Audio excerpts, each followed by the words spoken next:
প্রিয় ষষ্ঠ শ্রেণীর শিক্ষার্থীরা, শুভেচ্ছা নিও। আজকে আমি তোমাদের ইতিহাস ও সামাজিক বিজ্ঞান বইয়ের বার্ষিক পরীক্ষার সিলেবাসের অন্তর্ভুক্ত অধ্যায় ১৩ সমাজ ও সম্পদের কথা এর ১৬৪ পৃষ্ঠার অনুসন্ধানের কাজ সমাধান করে দেব। প্রথমে তোমাদের বলবো, যারা আমার চ্যানেলটি সাবস্ক্রাইব করো নাই তারা আমার চ্যানেলটি সাবস্ক্রাইব করবে এবং আমার সাথে থাকবে। তাহলে চলো আমরা ক্লাস শুরু করি।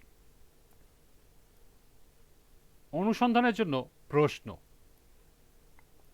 অতীতে বিভিন্ন সময়ে ও বিভিন্ন জায়গায় কিভাবে উৎপাদন বা খাবার বা দ্রব্য বা পণ্য তৈরি করা হতো এবং ওই সময়ে মানুষ কিভাবে ওইসব কাজে যুক্ত ছিল। এরপরে খুশিয়াপা একটি বিষয় সবাইকে সচেতন করে দিলেন।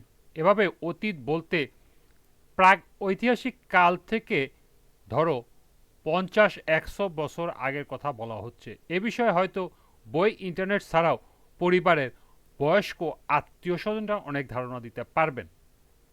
এরপর সবকটি দল অনুসন্ধানের প্রশ্ন খোঁজার জন্য তথ্য সংগ্রহের উপযোগী প্রশ্নমালা তৈরি করে উপস্থাপন করল।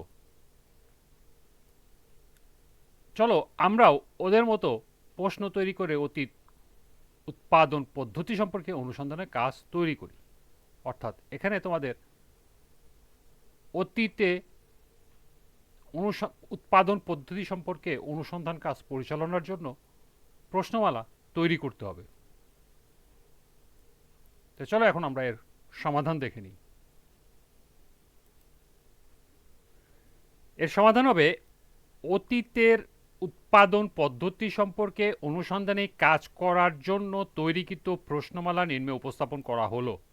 ১. কোথায় উৎপাদন বা খাবার বা বিভিন্ন দ্রব্য বা পণ্য তৈরি করা হয়? ২. উৎপাদনে বা খাবার বা বিভিন্ন দ্রব্য বা পণ্য তৈরি করতে কী ধরনের যন্ত্র বা মেশিন বা হাতিয়ার বা অস্ত্র বা জিনিস ব্যবহার করা হতো? ৩. কিভাবে উৎপাদন হয়? ৪. উৎপাদনে যে মানুষেরা কাজ করে তাদের পরিচয় বা কি কাজ করে তার বিবরণ। ৫. যেখানে উৎপাদন হয় সে জমি, ভবন, ঘর বা ছাউনি বা যন্ত্রপাতি প্রভৃতির মালিককে। ৬. মালিকের কাজ কি? ৭. যারা কাজ করে বা শ্রমিক তাদের সঙ্গে ভবন বা ঘর বা ছাউনি বা যন্ত্রপাতির কি সম্পর্ক? ৮. মালিক উৎপাদন থেকে কি পান? ৯. শ্রমিক উৎপাদন থেকে কি পান? ১০. উৎপাদনের সঙ্গে যে সকল মানুষ যুক্ত তাদের পরস্পরের সম্পর্ক কি? ১১. উৎপাদন কাজে ব্যবহৃত কাঁচামাল ও জ্বালানি হিসাবে কি ব্যবহার করা হয়? ১২. কাঁচামাল ও জ্বালানি কোথা থেকে সংগ্রহ করা হয়? ১৩. কাঁচামাল ও জ্বালানি ব্যবহার করে কি কি দ্রব্য বা পণ্য তৈরি বা উৎপাদিত হয়? ১৪. উৎপাদিত সব দ্রব্যই কি মানুষের কাজে লাগে? ১৫. উৎপাদিত দ্রব্য বা পণ্য কোথায় যায়? ১৬. যেখানে উৎপাদন হয় তার সঙ্গে আশেপাশের মানুষ বা পশু পাখি বা পরিবেশের সম্পর্ক কি ধরনের? এবং সর্বশেষ প্রশ্ন ১৭. যেভাবে উৎপাদন হয় বা উৎপাদন পদ্ধতি কি আশেপাশের পরিবেশকে মানুষ ও পশু পাখির জন্য আরো বাসযোগ্য করে তুলছে না সমস্যা তৈরি করছে? এই ছিল অতীতের মানুষের উৎপাদন পদ্ধতি সম্পর্কে অনুসন্ধানের জন্য ১৭টি প্রশ্ন।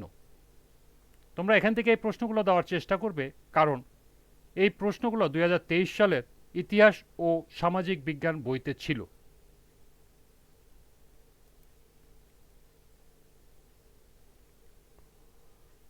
আজকের ক্লাসটি এ পর্যন্তই। পরবর্তী ক্লাসে ১৬৫ পৃষ্ঠার কাজ সমাধান করে দেব। সবাইকে আবারও বলছি, যারা আমার চ্যানেলটি সাবস্ক্রাইব করো নাই তারা আমার চ্যানেলটি সাবস্ক্রাইব করবে এবং আমার সাথে থাকবে। সবাইকে পরবর্তী ক্লাস দেখার আমন্ত্রণ জানিয়ে আজকের মতো আমি এখানেই বিদায় নিচ্ছি। আল্লাহ হাফেজ।